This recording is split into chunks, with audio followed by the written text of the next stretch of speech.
Mirë mbrëma, faleminderit, jam mirë, ju si jeni. Shenja e përcjapit, edhe kjo është një nga shenjat që në këto moment është një rritje konstante, duke qenë se drejtuesi juaj tashmë është tek shenja e dashit, jemi më tepër kemi marrë një zjarr, pra duam që të avancojmë gjithë përpara, duam që të kryejmë një jetë që neve na shkon, që është e përshtatshme për ne. Dhe këtë në një farë mënyre kemi një farë optimizmi që ta bëjmë. Kemi dhe përgjegjësinë e mjaftueshme për ta bërë këtë dhe mbi të gjitha, kemi dhe imagjinatën e mjaftueshme që na nevojitet.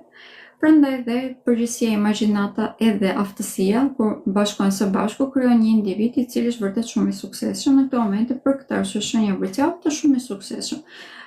Jo vetëm në lidhje me karrierën, pra për të arritur një farë suksesi në shoqëri, por është i suksesshëm edhe në lidhje me çdo marrëdhënie që ka në jetën e tij.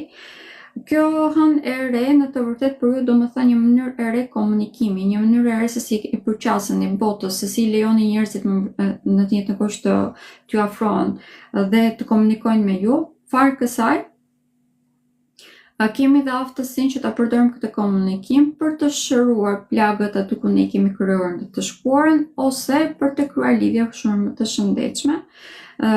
Në këto momente kemi një ndikim vërtet shumë të fuqishëm për sa i përket lidhjeve afatgjata, sepse jeni në fazën ku mund të gjeni personin tuaj të jetës, keni një aftësi vërtet shumë të madhe për ta bërë këtë, pak më tepër që kemi edhe një kënd pozitiv gjatë hënës së re, i cili do të thotë edhe një fat vërtet shumë madh pikërisht në këtë aspekt, edhe në lidhje me njohje të reja, po edhe në lidhje për të perceptuar se cilat janë personat që i kemi në aktualisht që janë të përshtatshëm për ne.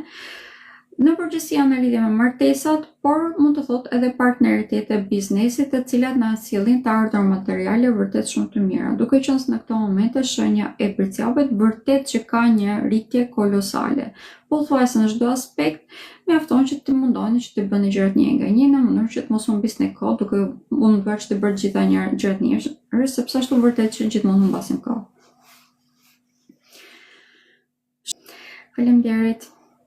Pafshim.